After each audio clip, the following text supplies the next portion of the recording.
a sudden breakthrough of the Russian armed forces into the Dnipropetrovsk region. This kind of advance hasn't happened since 2022. Good day, dear friends. As always, we're here daily to analyze the situation on the front line. Before we begin, I'd sincerely like to ask you to subscribe to the channel. Your subscription helps the channel grow, and I'm grateful to everyone who has already subscribed. So let's dive into today's updates. The night was relatively calm, although not entirely so, as drones were still active. The Ministry of Defense reported that 27 drones were shot down. Compared to the previous day, when there were as many as 200 drones, it was relatively quiet. However, the situation at the front line is anything but calm, particularly for the Ukrainian armed forces, as conditions on several sections of the front are nearing catastrophic. Let's break it all down together. Let's look at the map. As I mentioned earlier, on several parts of the front, the situation for the Ukrainian armed forces is close to catastrophic. This includes areas such as Velika Novosilka, Pokrovsk, and Toretsk. The situation is dire in all these places, and these aren't just my words. For example, Ukrainian military expert Yuri Butusov stated in his post that the Ukrainian command has lost control in the areas of Velika Novosilka and on the western flank of Pokrovsk. And he's not lying. Everything happening right now clearly points to a loss of control. Now let's get into the details. A few words about Velika Novosilka, and then we'll move on to the more critical situations around Pokrovsk and Toretsk. Velika Novosilka. After the capture of Neskuchne, there was a brief pause. Just a day for regrouping and clearing the newly controlled area. This is standard procedure. That pause is over, and now reports are coming in that Russian forces have entered the southern outskirts of Vremivka and taken control of about a dozen houses there. They are now fortifying their positions. The implications of this are significant. With the fall of Vremivka, the 110th Brigade of the Ukrainian Armed Forces, currently stationed in Velika Novosilka, will be left with only a narrow escape route. Not only will this route be exposed to fire from Vremivka and Novyi Komar, but it's also obstructed by natural barriers such as the Mokry Yali River and surrounding elevations. Retreating under heavy artillery and drone fire while scaling heights will be extremely challenging and result in heavy losses. The Ukrainian forces could have retreated earlier, but the Ukrainian command has not issued such orders, even now. Moreover, Russian forces have approached the northern outskirts of Velika Novosilka from Novyi Komar, further limiting maneuver options for the Ukrainian troops. The control zone north of Novyi Komar is also expanding, particularly around Novocherevatin, as I mentioned yesterday. All this is pushing the situation here to its final conclusion. Pokrovsk. Now let's move on to the critical situation around Pokrovsk. Panic is spreading among Ukrainian forces, and with good reason. For instance, a video has surfaced showing very well-built fortifications near Pokrovsk. Fortifications that are now in Russian hands without a single shot being fired.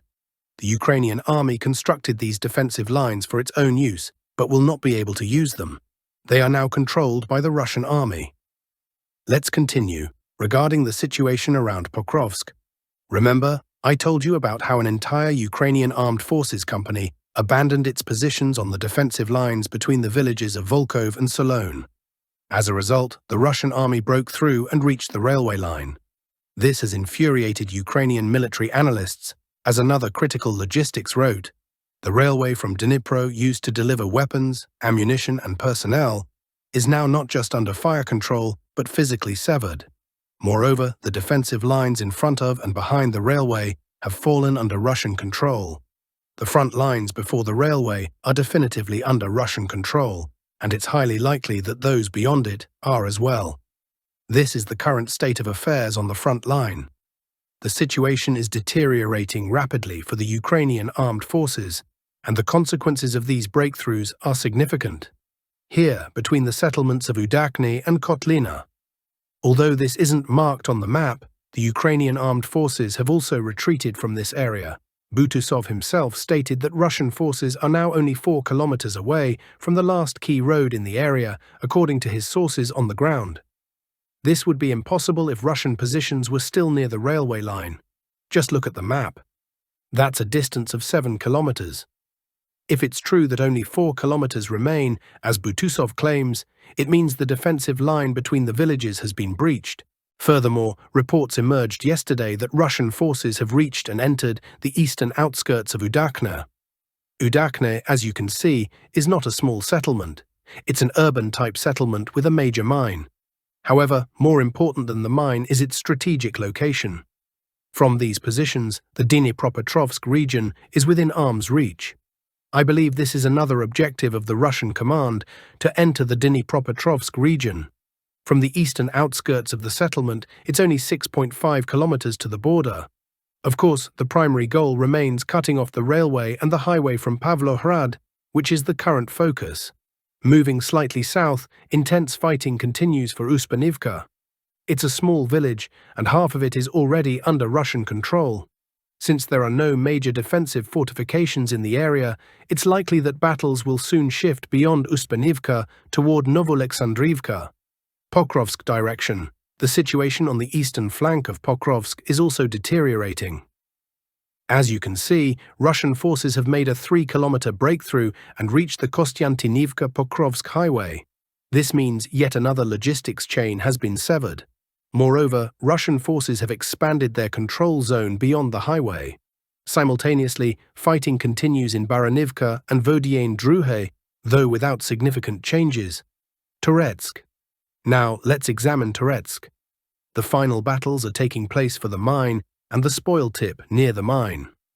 As you can see, all of Toretsk is under Russian control. Russian forces have reached the outskirts and advanced beyond the city, while Ukrainian forces have retreated to Klebanbek.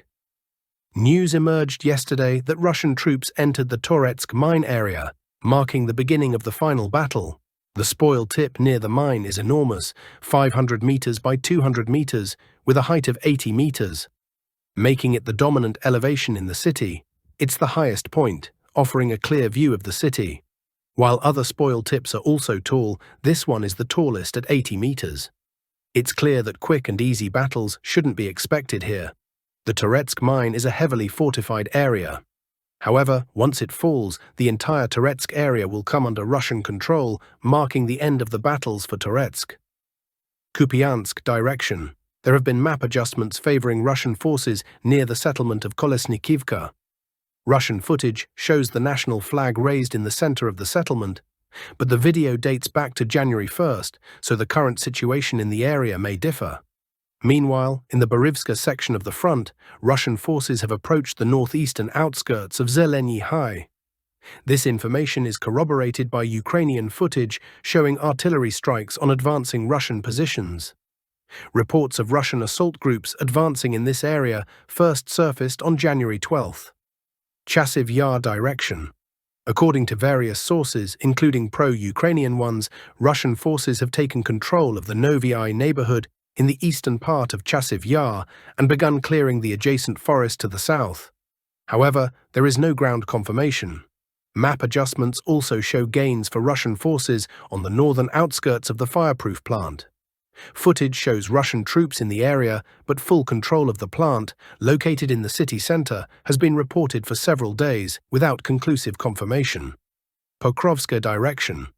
On the right flank, fierce battles continue near the N32 highway junction. Ukrainian forces are constantly counterattacking to prevent Russian forces from crossing the road. Fighting also persists in the northeastern part of Baranivka and the southern outskirts of Yelizavetivka. At the same time, near Pokrovsk's southern borders, Russian forces have made significant gains in recent days. Advancing northeast from the settlement of Pishchane towards Zveryevo, Russian assault groups secured positions on the western outskirts.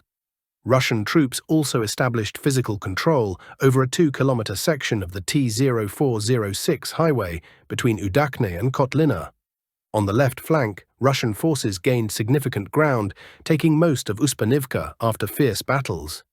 Russian troops have expanded their control zone north of Nova Yelizavetivka and approached the eastern outskirts of Nadezhdinka. The Russian Ministry of Defense reported that Ukrainianka is now under full control after successful offensive actions by the Center Group. Russian forces advanced westward from Ukrainianka, driving out Ukrainian troops and took control of the eastern and central parts of Yasinovate. Currently, Ukrainian forces maintain a presence only in the northwestern outskirts near the farms, Kurakov direction. On the northern flank, Russian forces are gradually advancing westward from the settlement of Slavyanka along the Stavkova and Solena ravines toward the T-0515 highway, progressively taking control of Ukrainian positions in forest belts. From the Petropavlivka area, Russian assault groups are attacking a fortified Ukrainian position that defends the settlement of Andriivka from the north. Russian units have already approached the eastern borders of Andriivka from the direction of Shevchenko. On the eastern flank, Russian forward groups have advanced to the eastern borders of the settlement of Dakna, moving along the highway and through forest belts south of it. Additionally, reports from some sources indicate that Russian forces have made significant progress westward between Yantarn and Dakny, taking control of approximately 8 square kilometers of territory. However, this information lacks ground confirmation. On the southern flank, a small advance by Russian units has been observed from Yantarn along the left bank of the Suky Yali River. Southern Donetsk direction. Units of the Vostok Group continued to push deeper into the enemy's defenses and took control of the settlement of Neskuchne, as reported yesterday by the Russian Ministry of Defense.